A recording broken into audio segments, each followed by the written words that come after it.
The polished walnut box felt wrong.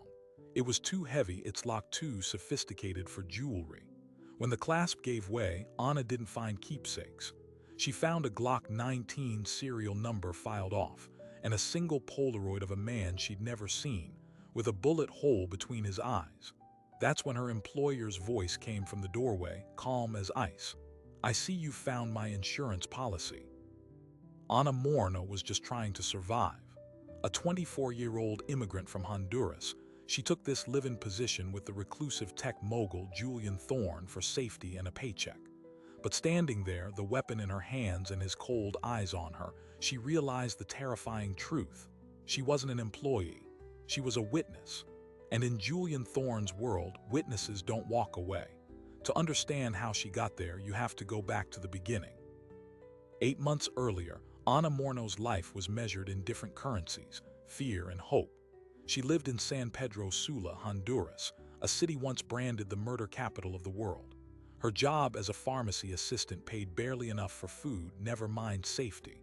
The real payment came from the local gang, the Barrio 18, who demanded a weekly war tax from the shop. When the owner refused to pay more, they firebombed the building. Ana was stocking shelves in the back. The heat was a physical wall. The sound of shattering glass was a starting pistol. She ran out the rear delivery door, the screams of her coworkers swallowed by the roar of flames. That night, she knew she was a ghost in her own city. If she stayed, the gang would find her for witnessing their crime. If she fled north, the journey itself could kill her. She chose the devil she didn't know. The trek through Mexico was a 60-day lesson in desolation. She rode the beast, the infamous freight train north, clinging to a metal ladder as the desert scrolled past like a hostile dream. She was robbed by bandits outside Veracruz. She drank muddy water from cattle troughs. She watched a woman beside her lose her grip and fall beneath the wheels near Chihuahua, the sound something Ana would hear in her sleep for years. When she finally waded across the shallow Rio Grande into Texas, her body was a map of bruises and burns, but her will was iron. She surrendered to Border Patrol, recited the words she'd practiced for weeks, "I am seeking asylum," and was processed into a detention center that felt like another kind of cage. After 3 months in legal limbo, her asylum case pending, she was released with an ankle monitor and a work permit tethered to her immigration proceedings. She landed in a cramped apartment in Queens with 5 other women, all navigating the same precarious existence. The jobs available to her were a brutal calculus: backbreaking restaurant work for cash under the table, or domestic work in private homes, which offered shelter but isolation. She chose a cleaning agency, moving between wealthy Manhattan apartments, invisible, polishing other people's lives. Then the listing appeared on a shadowy online board one of the women showed her. Live-in domestic manager, discretion mandatory, no questions, $45,000 annual, room and board included. The salary was triple the norm. The wording was a series of red flags, but Ana was drowning. Her share of the rent was due, her asylum lawyer needed a retainer, and the fear of deportation was a constant cold stone in her stomach. Desperation, as the Human Rights Watch reports on domestic worker abuse so chillingly note, has a way of making warning signs look like welcome beacons. The interview was held in a sterile midtown office with no company logo. The man, who gave only the name Mr. Clark, had the calm, assessing eyes of a security consultant. "The principal values his privacy above all else," Clark said, his voice devoid of inflection. "You will see things. You will hear things. Your role is to not see, not hear, not remember. Can you exist as a silent fixture?" Ana nodded. "Do you have family here who will worry if they don't hear from you regularly?" "No," Ana answered, the truth a bitter pill. Her mother was back in Honduras, unreachable. "Good," Clark said. He slid a keycard and a thick envelope across the desk. "This is a month's salary in advance.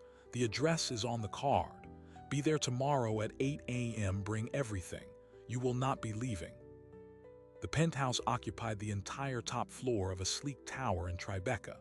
The elevator opened directly into a foyer of cool marble and silent, shifting light. The air smelled of money and something else, ozone like after a storm. Julian Thorne stood before the wall of windows, Manhattan laid at his feet like a circuit board. He didn't turn. "You are Anna Morno," he said, his voice a low, resonant thing that seemed to vibrate in the spacious silence. 24. Asylum seeker from Honduras. Your case is pending with Judge Martinez. You are proficient, quiet, and currently desperate. He finally turned. He was younger than she expected, maybe late 30s, with sharp features and eyes that didn't so much look at her as categorize her. "I am your employer. This is your workplace. Your quarters are through that door. You keep this space impeccable. You do not enter the study at the end of the East Hall, ever. You do not touch the secure server rack in the utility closet. You do not acknowledge the presence of any guests unless directly addressed. Break these rules and you will be removed. Not fired, removed. Do you understand the distinction?" Anna understood. In her world, removed had many meanings, none of them good. "I understand, Mr. Thorne." The first weeks were a study in surreal routine. Thorne was a ghost in his own home, appearing for precisely poured coffee at 7 a.m., disappearing into his sealed study for hours, sometimes days. The penthouse was a museum of minimalist luxury, every surface cold and perfect. Anna learned his unspoken preferences. The towels folded in thirds, the specific angle of the blinds to block the afternoon sun, the brand of mineral water chilled to exactly 46 degrees. She moved through the spaces with the quiet efficiency of her cleaning days, but here, the silence was heavier, textured with surveillance. She noticed the discreet lenses in the ceiling corners. She was being watched. It was, she told herself, a security measure for a wealthy man. But then the irregularities began. The late-night visitors, never the same, always with the tense posture of soldiers or diplomats. She'd find encrypted satellite phones left on the kitchen counter, their cases sleek and non-branded. Once, while changing linens in a guest room, she found a single, custom-made cufflink fashioned from a strange, dull gray metal. When she placed it on the dresser, it was gone an hour later. Thorne never mentioned it. The money was another anomaly. Her salary deposited automatically in cash into a prepaid debit card delivered in a plain envelope. No pay stub, no tax forms. When she gathered the courage to ask Mr. Clark about a W-2, he'd smiled thinly. "Your compensation is a private stipend, Miss Morno. Consider it simpler this way." It was the kind of arrangement that, according to legal reports on domestic workers' rights, strips away all labor protections, leaving the worker completely exposed. Anna's only tether to her old life was a weekly video call with her lawyer, always taken in her small bedroom with the door firmly closed. One evening, after a particularly tense call about her upcoming court date, she stepped out to find Thorne in the main living area, staring at a complex, three-dimensional financial model rotating above a holographic projector. He waved a hand and the image vanished. "Trouble with your immigration status?" he asked, not looking at her. "It's proceeding," Anna said cautiously. "Judge Martinez is reasonable," Thorne said, his back still to her. "But he is influenced by procedural diligence. Your previous lawyer was inadequate." He turned, holding a small data chip. "This contains a complete forensic audit of your case file, with annotations from the former head of the Asylum Officers Union. Use it." Anna stared at the chip, her mind racing. How did he know about her old lawyer? How did he get this? Why would you do that? "Because competent help is hard to find," he said, his tone implying she was a piece of machinery he was maintaining. "I require your focus here, not on legal anxieties. Consider it a tool to improve your efficiency." He left the chip on the side table and walked away. The gesture was cold, transactional, yet it was the first real help anyone had offered her since she arrived in the country. The contradiction unnerved her more than any outright threat. Days later, the incident with the delivery occurred. A man in a delivery uniform arrived with a sealed, heavy crate. Thorne was in his study, the door locked. The delivery man insisted on a signature. Anna, following protocol, said the principal was unavailable. The man's demeanor shifted, his friendly mask slipping. "Listen, sweetheart, this needs to go inside, now." He tried to push past her. Anna stood her ground, a reflex born of a lifetime of holding lines. A second later, Thorne was there. He hadn't come from the study hallway, but from the kitchen. He moved with a terrifying, silent speed. He didn't raise his voice. He simply placed a hand on the man's shoulder, his fingers digging in a specific way. The delivery man's face went pale. "The instructions were clear," Thorne said, his voice barely a whisper. "You leave it, you go." The man fled. Thorne looked at Anna, that calculating stare back in place. "You didn't let him in. Good." Then he picked up the crate, which must have weighed over 50 pounds, as if it were empty, and carried it toward his study. He paused at the door. That wasn't a delivery driver. Remember the face. The door sealed behind him. That night, Anna couldn't sleep. She replayed the moment, Thorne's predatory movement, the precise pressure of his grip, the delivery man's instant, fear-driven compliance. She Googled the name of the delivery company on her phone. It didn't exist. The pieces she'd been ignoring now assembled themselves into a terrifying picture. This wasn't just a paranoid tech billionaire. Julian Thorne had skills, connections, and secrets that belonged to a much darker world. And she was living in the center of it, paid to be blind, but now unable to stop seeing. The cliffhanger came on a Thursday. Thorne was called away unexpectedly by a secure video conference, leaving his study door, for the first time, not just unlocked but slightly ajar. The internal rule screamed in Anna's head, but another voice, louder, born of survival instinct, whispered that knowledge was the only armor she had. The weapon was still in the future. What she found in that moment was the key to everything. On his desk, left open on a shielded tablet, was a real-time satellite tracking map. Dozens of pulsing dots moved across a global grid, and one name, highlighted in red, was familiar. It was the name of the asylum judge presiding over her case. A line of code beneath it read, "Pressure package en route. Status, delivery confirmed." Anna's blood turned to ice. Pressure package en route. The words weren't just a line of code, they were the key to the gilded cage. Judge Martinez wasn't just reviewing her case. He was a target on Julian Thorne's board. She backed away from the study door as if it were electrified, her heart a frantic drum against her ribs. The casual power in that single screen, the global reach, the surveillance of a federal judge, rewrote every assumption. Thorne wasn't just a wealthy man with secrets. He was a system. And she was a variable inside it, one he was actively manipulating.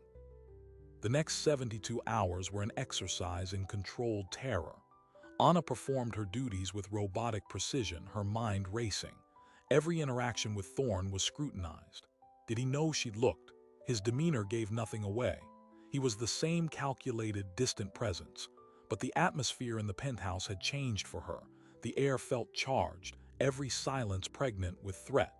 She began to notice patterns she'd previously dismissed. The encrypted sat phone calls always occurred before major financial news broke about a competitor of Thorne's company, Etha Systems. The late-night visitors, whom she now understood were not business associates but assets, often arrived before a hostile corporate takeover was announced. Julian Thorne wasn't just in tech.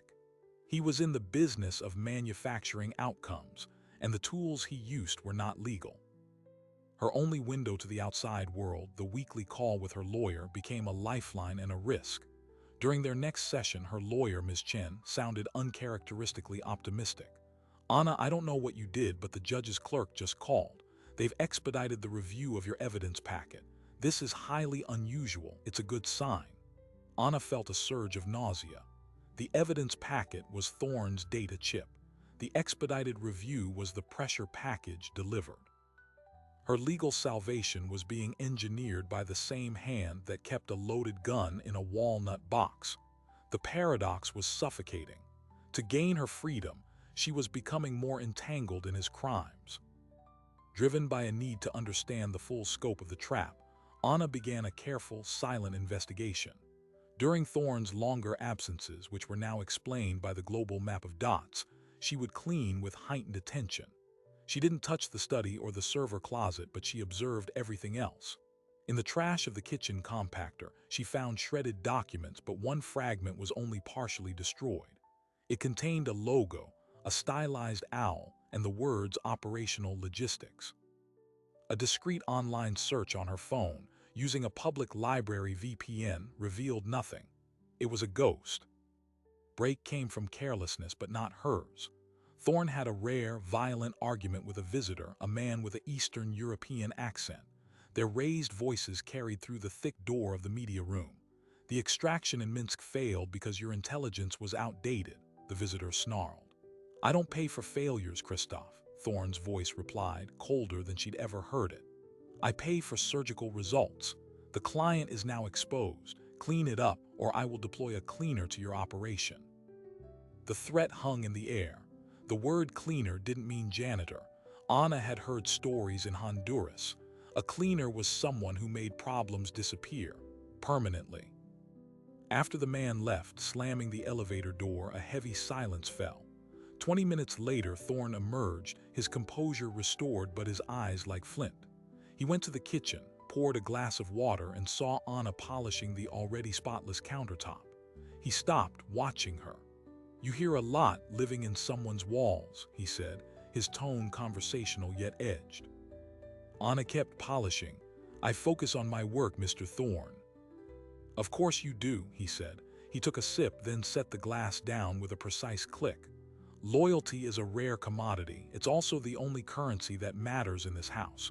You've been loyal, quiet, you followed the rules. He paused, and the pause was more threatening than any shout. See that you continue. It was a warning perfectly delivered, acknowledging the tension without admitting to anything.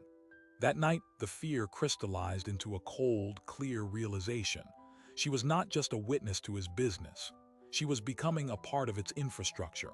Her silence was her contribution. Her acceptance of his help was her compliance. Then the dominoes began to fall.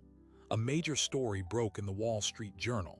A rival biotech firm whose CEO had been publicly critical of Ethos Systems was embroiled in a devastating scandal. Leaked emails showed apparent insider trading. The CEO resigned in disgrace. Anna remembered a visitor from 3 weeks prior, a nervous woman who had handed Thorne a small drive. The timeline matched perfectly. This was his work, not business but sabotage. The following evening, Thorne left for an overnight trip to Washington, D.C. The penthouse, usually a place of silent observation, now felt like a vault of evidence. The urge to know, to find one concrete piece she could understand, overrode her fear. She waited until the building's security log showed his car was clear of the city. She approached the one place she'd been forbidden, the study. The door was locked with a biometric scanner. But the keypad beside it for a backup code had a faint sheen of wear on 4 numbers, 7391. A code she'd seen him input once on his private elevator keypad when his hands were full. It was a guess, a desperate one. She typed 7391, a soft beep, a green light, the door lock disengaged with a hydraulic sigh. The room inside was nothing like the sterile modernism of the rest of the home. It was a tactical command center. Wall-mounted monitors showed live feeds from what looked like stock exchanges, news networks, and yes, the satellite tracking map.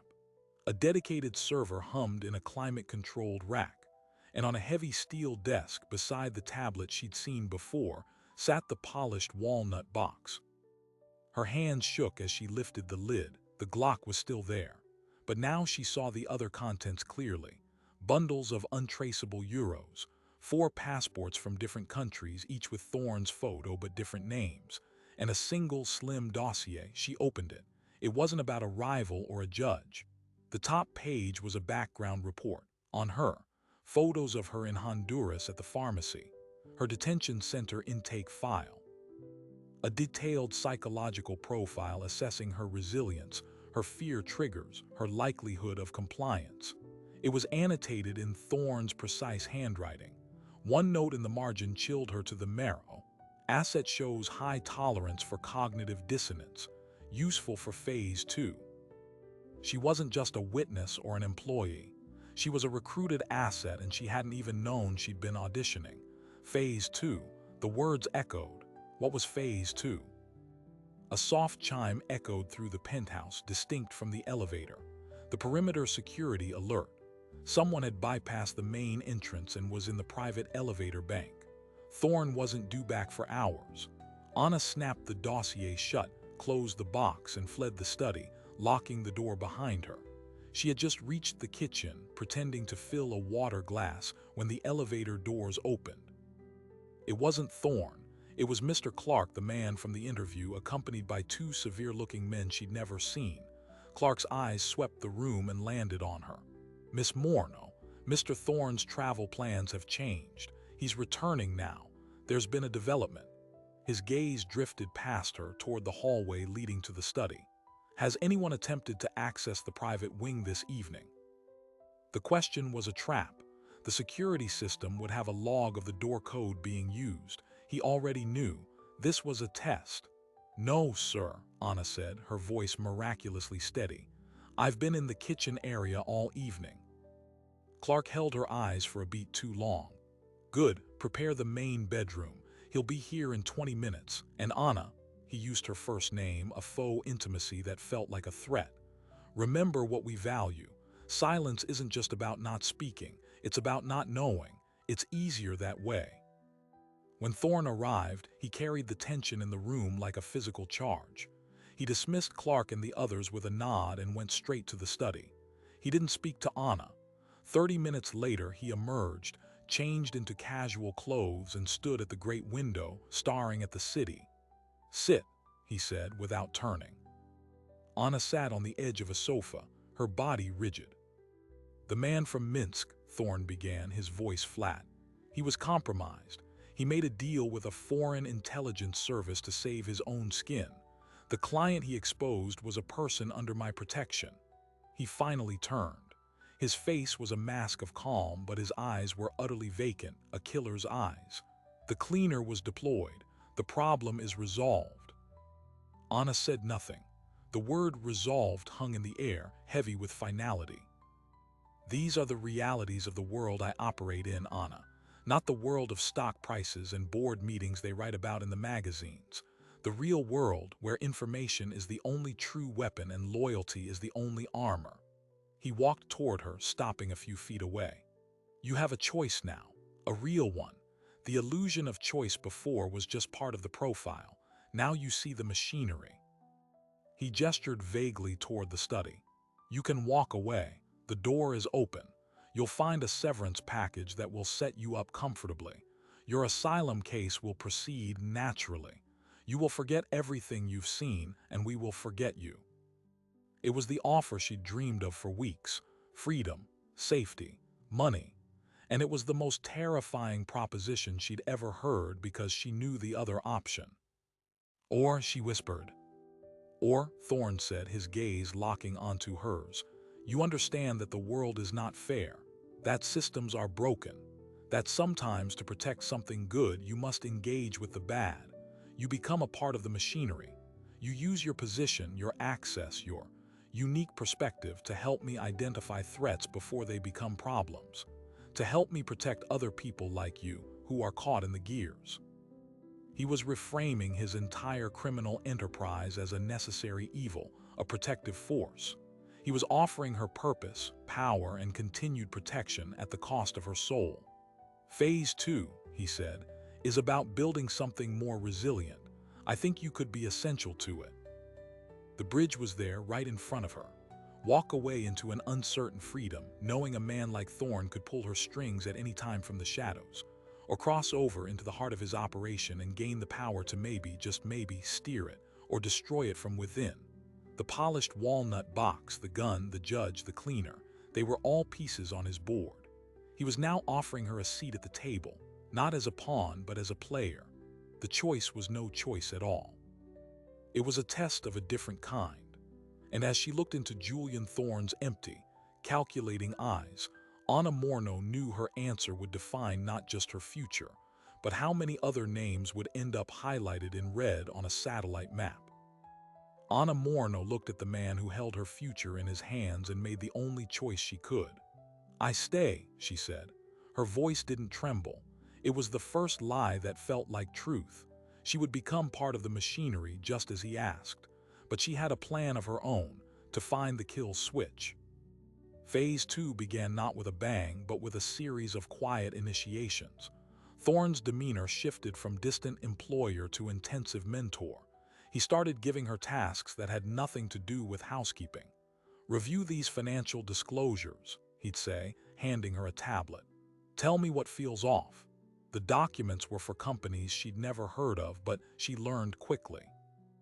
The off feeling was often a pattern of shell companies, layers of obfuscation that she, with her eye for hidden details, began to spot. She was good at it. Thorne would nod, a fraction of approval in his eyes. "You see the structure. Most people just see the numbers." Her world expanded from the penthouse to a shadow network. She met other assets: a forensic accountant named Leo who never made eye contact, a former intelligence analyst named Sophia who could hack any firewall in under 10 minutes. They were all like her, people with broken pasts, given a new purpose by Julian Thorne. They called the operation the Sanctuary. The irony was not lost on Anna. They were saving people from broken systems by breaking more rules. One of their first joint missions was to dismantle a human trafficking ring that was using a chain of laundromats as a front. The information was handed to Thorne by an anonymous source. Using Sophia's skills and Leo's financial tracing, they mapped the entire network.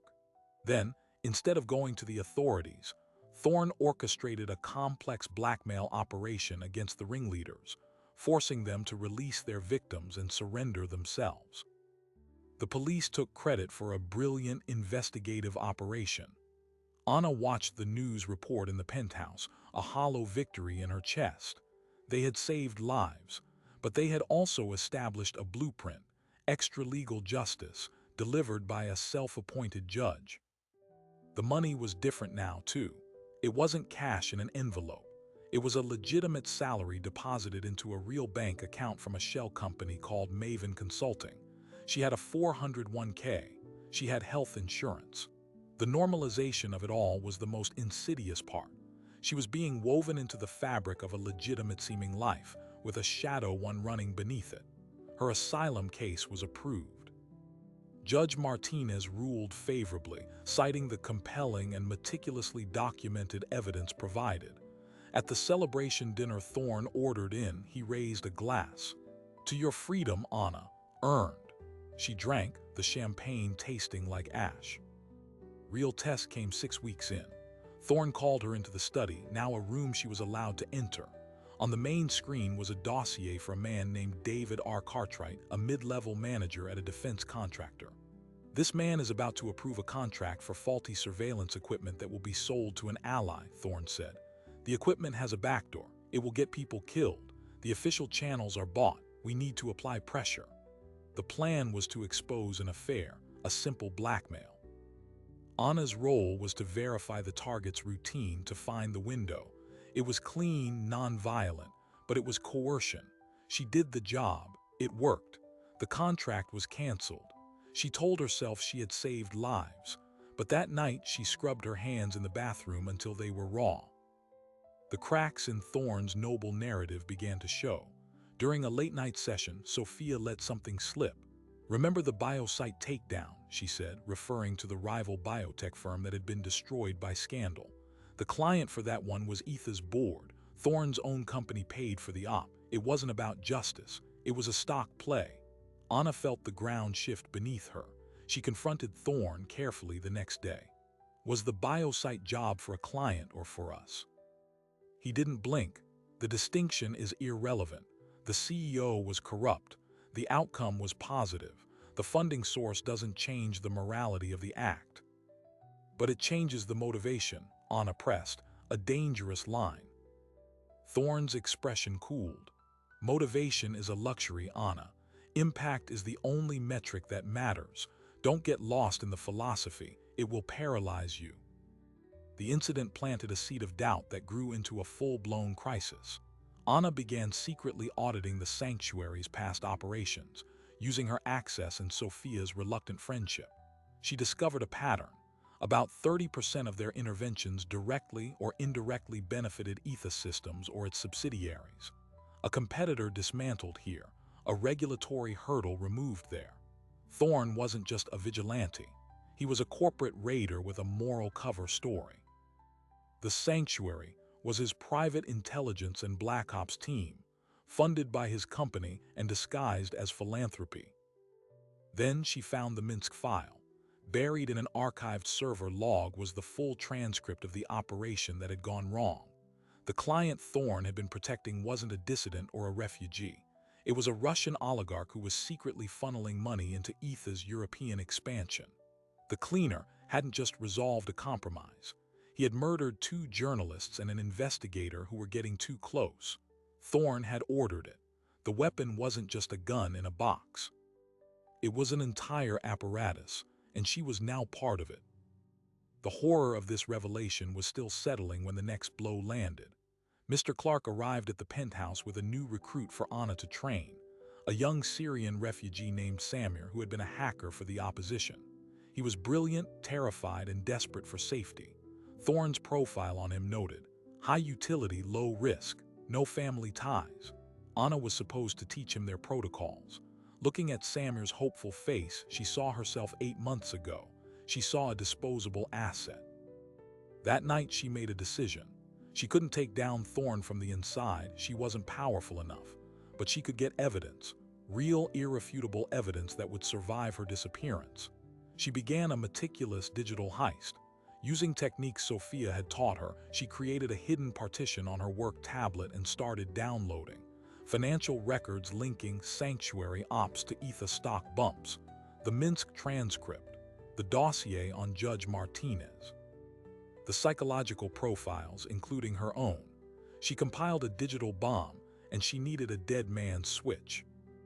This was the precipice. And then, as if sensing the shift in her loyalty, Thorne gave her a new assignment. It was the biggest yet. The target is a United States senator, he said, pointing to a photo of a stern-faced woman on the screen. She is about to lead a subcommittee investigation into data privacy abuses. Our client believes her moral compass is inflexible. We need to find a point of leverage. Anna stared at the photo. This wasn't a corrupt CEO or a defense contractor. This was a sitting senator. This was the line drawn in bright red. What's the client's interest? Anna asked, her mouth dry. National security, Thorne said smoothly. The senator's investigation would expose methods that keep this country safe. Sometimes, democracy needs a gentle guide. It was the same justification, scaled up to treason. Anna knew what she had to do. She would complete the evidence package, and then she would use this very operation to expose him. She would let Thorne think she was all in, and she would record everything. But she needed one more thing, the identity of the client, who was paying to corrupt a United States senator. She worked the case with flawless dedication. She discovered the senator's brother had a gambling debt. It was the lever. She presented the finding to Thorne. He smiled, a rare, genuine expression. Excellent. This is the work, Anna. You're proving indispensable. The meeting with the client was set. Thorne told her she would attend. It was time for her to see the full scope of their partnerships. The meeting was in a secure room at the Mandarin Oriental Hotel. Anna wore a wire, a tiny filament recorder Sophia had given her months ago for emergency fieldwork. She didn't tell Sophia why she needed it now. They entered the room, and there waiting for them was a man Anna recognized from television. Not a spy or a criminal, the Secretary of Commerce, a man pictured with the president. He shook Thorne's hand like an old friend. Julian, good to see you, and this must be the remarkable Anna Morno. The secretary smiled at her, a politician's smile. Julian tells me you're the one who found the brother. Sharp work. The conversation that followed was a masterclass in corruption. The secretary didn't order anything. He spoke in concerns. The senator's investigation is a real problem for innovation.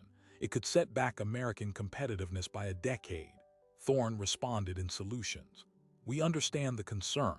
We believe we can help the senator see the broader picture. Money was never mentioned.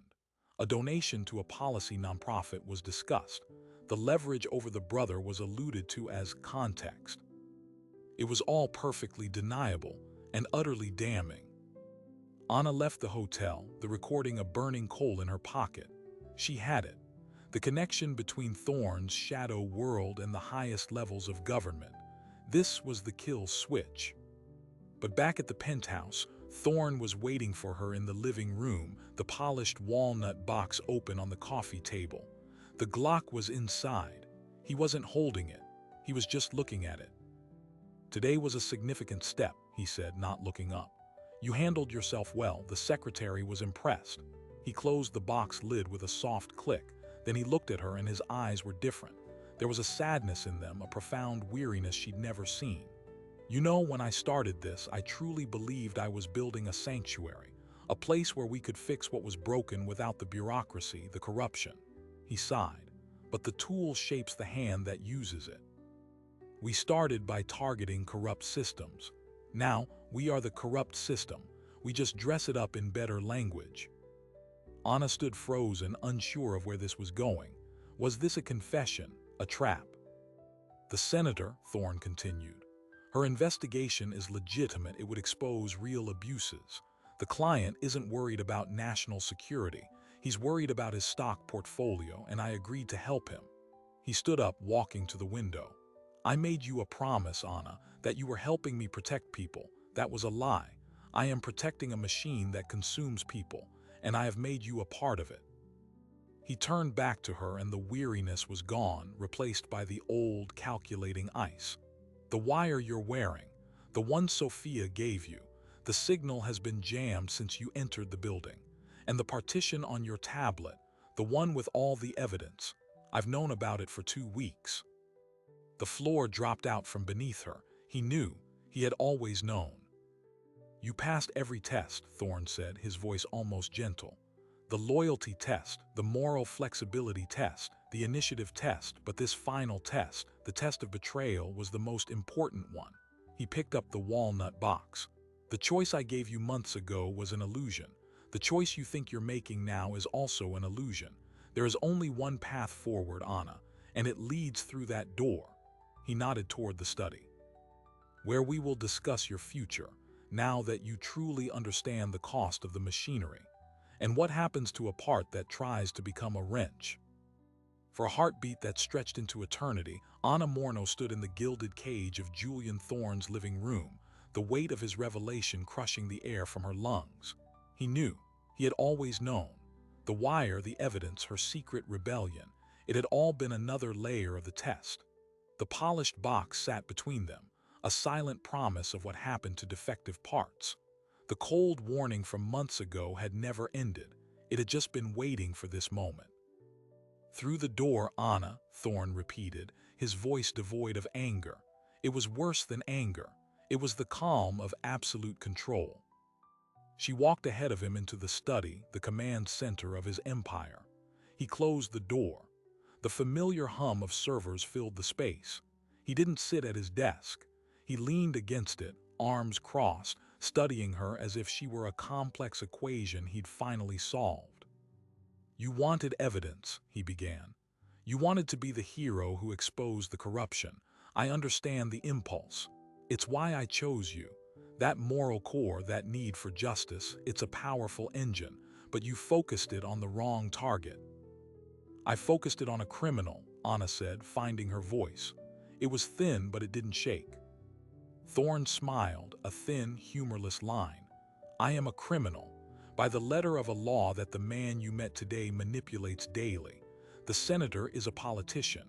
The secretary is a bureaucrat. I am a tool. The most dangerous thing in the world is a tool that believes it has a conscience."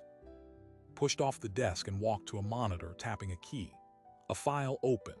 It was her compiled evidence, the Minsk transcript, the financial links, the dossier on the judge, but with new annotations in red, corrections, context. The Minsk operation saved 14 families from being disappeared by a state security apparatus. The method was ugly. The outcome was life. The biosite CEO wasn't just corrupt. He was poisoning groundwater and paying off inspectors. The scandal we engineered stopped it. Was our motivation pure profit? Partly. Was the result a net positive for the world? Unequivocally. He turned to her. "You see the sin and call it evil. I see the sin and calculate whether the alternative is greater evil. This is the machinery. You don't get to dismantle it because you don't like the grease. You learn to steer it. And the senator, Anna challenged. The leverage on her brother, is that steering for the greater good or just serving the secretary's portfolio? For the first time, Thorne looked genuinely tired. It's a transaction. The secretary's influence keeps other, worse actors from gaining power. In exchange, we handle his problems. The system is a web of such transactions. You can burn your single thread, but the web remains and you will fall. He walked to the walnut box still on the desk where he'd placed it. He opened it. He didn't remove the Glock. Instead, he took out the 4 passports and the bundles of euros. This is your severance package, the one I mentioned before, the generous one. He laid them before her. You take these. You walk out that door. You disappear to any of these countries. You live a very comfortable, quiet life. You forget all of this. It was the offer again, but now it was a bribe for her silence, and they both knew it. Or, Anna asked, the word hanging in the charged air. Or, Thorne said, his gaze piercing, you accept that the world is not black and white. You accept that to do real good you must sometimes get your hands dirty. You stay, not as a maid, not as a junior asset. You become my partner. You become the conscience of the machinery. You vet the targets. You choose the operations. You ensure the greater good isn't just a slogan I use to recruit people like Samir. You hold me to it. The audacity of the offer stole her breath. He was offering her co-control of his empire. He was acknowledging his own moral decay and asking her to be his cure. It was a more insidious trap than any threat. You would give me that power, she whispered. I would share that burden, he corrected. Because you are the only person I've met in 10 years who might be strong enough to carry it without being corrupted by it. You proved that by trying to destroy me. That wasn't betrayal, Anna. That was integrity testing its limits. I need that integrity. The machinery needs it. He was reframing her rebellion as a job interview. And the terrifying part was that part of her was tempted. The power to direct this vast network toward targets she believed were truly evil, to protect people like she had once needed protection. It was the ultimate seduction. She looked at the passports, freedom, then at Thorne, power with purpose. Both were forms of prison. Her eyes fell on the Glock in the open box, the insurance policy, and in that moment she understood its true purpose. It wasn't for Thorne to use. It was the final test for anyone who opened the box. A person driven by fear would take the gun. A person driven by greed would take the money and run. A person driven by a hunger for power would take the partnership. Anna Morno reached into the box. Her fingers brushed past the cold metal of the weapon, past the crisp bundles of euros. She closed her hand around the one thing Thorne hadn't explicitly offered, the slim dossier that contained her own psychological profile. She pulled it out. I don't want your money, she said, her voice clear now. And I don't want your power, and I'm certainly not going to shoot you. That's what you expect. That's what your profile says I should do when cornered, fight, flee, or bargain. She held up the dossier. You documented my breaking points, my triggers. You thought you could predict me. Thorne watched, his expression unreadable. You made one mistake, Anna continued, a strange calm settling over her. You thought because you saved me from one system, you owned me. You thought my debt was to you, but my debt isn't to a person, it's to the truth. She dropped the dossier back into the box. I'm not taking the severance, and I'm not accepting the partnership. I'm walking out that door with nothing but what I came in with, and you're going to let me. A flicker of something, annoyance, respect, crossed Thorne's face. And why would I do that? Because of the dead man's switch you don't know about, Anna said. She saw the minutes stiffening in his shoulders. The evidence partition you found was a decoy, a shallow copy. The real cache is scattered in encrypted fragments across 6 different cloud servers tied to a biometric trigger, my heartbeat. If it stops transmitting for 12 hours, or if I enter a code from a burner phone I've already hidden, everything publishes. Not to a newspaper, to a distributed peer-to-peer network. To the dark web dumps favored by accountability groups. Your financial trails, the Minsk transcript, the recording of you and the secretary, it becomes a hydra. You can't kill it. You can only contain it. She was bluffing, partly. She had set up a dead man switch, but it was rudimentary. She had the recording, but not the sophisticated distribution network. She was betting everything on Thorne's risk calculus, on his aversion to unpredictable outcomes. For a long moment he was silent, his eyes calculating probabilities at lightning speed. Then he did something utterly unexpected. He laughed, a short, sharp burst of genuine amusement. "You are remarkable," he said, shaking his head. "You learned, you adapted, you used the machinery's own principles against it. Extralegal action, asymmetric threat. You made yourself too costly to remove." He closed the lid of the walnut box. "A draw, then." "It's not a draw," Anna said. "It's a warning, my warning. Leave the senator alone, stop the operation, or I won't just publish the data. I'll walk into the FBI and offer myself as a cooperating witness. I'll trade everything I know for immunity. You can survive a data dump. Can you survive me sitting in a room with federal prosecutors for a year, explaining every transaction, every cleaner, every client?" The room went very still. Thorne's amusement vanished, replaced by a cold, professional assessment. He was weighing the cost. The senator's investigation was a problem. Anna Morno as a witness was an existential threat. Finally, he nodded, a single curt motion. "The operation is terminated. The client will be informed his problem is too expensive." He gestured toward the study door. "You may go. Your belongings will be sent to you. The bank accounts will be closed. You will be a ghost to me." Anna didn't move, and Samir, the others. "They are not your concern." "Make them my concern," she insisted. "Close the sanctuary. Disband it. Find them real jobs, real lives, or I become a problem that can't be priced." Thorne's jaw tightened. The negotiation was back in his court and he was losing leverage by the second. "Fine," he bit out. "It will be dissolved, they will be provided for. Satisfied?" "No," Anna said, walking to the door. "But I'm leaving anyway." She paused with her hand on the knob. "The gun in the box, the insurance policy. It was never for you to use, was it? It was for the person who found it, to see what they would do, to see if they were a threat, an asset, or a victim."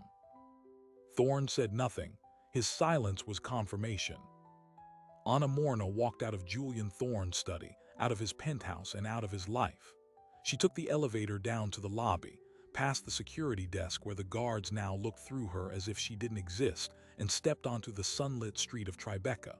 She had no money, no job, and no plan. She had only the clothes on her back and the truth in her heart. For the first time since she'd fled Honduras, she was free.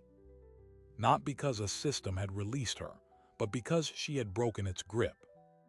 In the weeks that followed, the senator announced her investigation would proceed with renewed focus. The Secretary of Commerce resigned abruptly, citing personal reasons.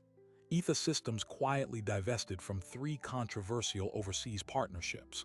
And Anna Morno, using the skills she'd learned in the Lion's Den, founded a non-profit legal aid group for immigrant domestic workers, specializing in cases against abusive employers. She called it the Real Sanctuary.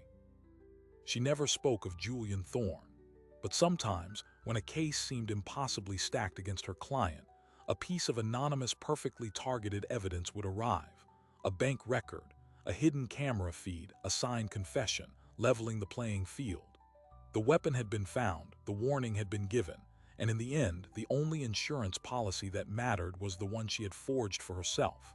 The unwavering choice to stand in the light, even when she knew exactly how the shadows operated. Anna Morno's story didn't end with a dramatic showdown or a courtroom verdict. Her victory was quieter, more personal, a daily choice to build something transparent in a world that thrives in shadows. The Real Sanctuary, her legal aid nonprofit, has helped over 300 domestic workers in its first 2 years, navigating the very systems of immigration and labor law that once trapped her.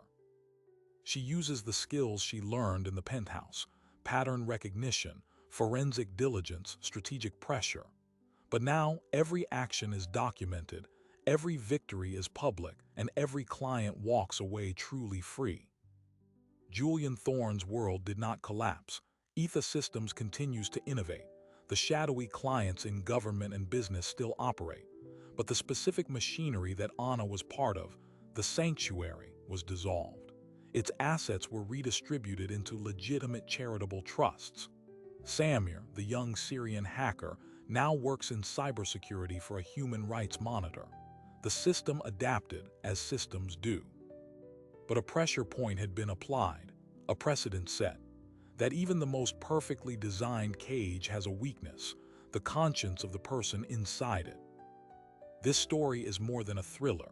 It's a map of a modern dilemma. We live in a world where, according to Human Rights Watch, domestic workers are uniquely vulnerable to abuse because their workplace is a private home, their status often tied to their employer.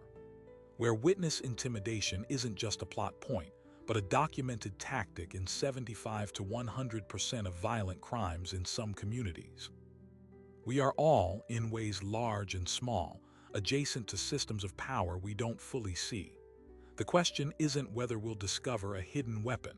We all will in some form. The question is what we do in that moment of discovery. Do we become the silent witness paid for our blindness? Do we become a component of the machinery justifying the cost? Or do we do what Anna ultimately did? Refuse both corrupt options and forge a third path, using the secrets of the shadow to fuel the work of the light. Her power didn't come from the gun, the money, or the partnership. It came from understanding the rules of the game so thoroughly that she could rewrite them, even if just for herself. Her story leaves us with a haunting, essential question. In a world where power so often operates in the gaps, in the unspoken agreements and the hidden boxes, is true integrity about staying purely in the light? Or is it about walking through the darkness without letting it claim your soul? If this journey from a Honduran pharmacy to a Tribeca penthouse to a storefront law office moved you, if you believe in the strength it takes to face a cold warning and answer with unwavering resolve, then your voice is part of this story. Hit that subscribe button.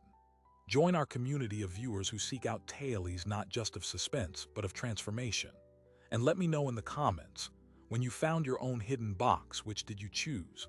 The weapon, the money, the partnership, or the door?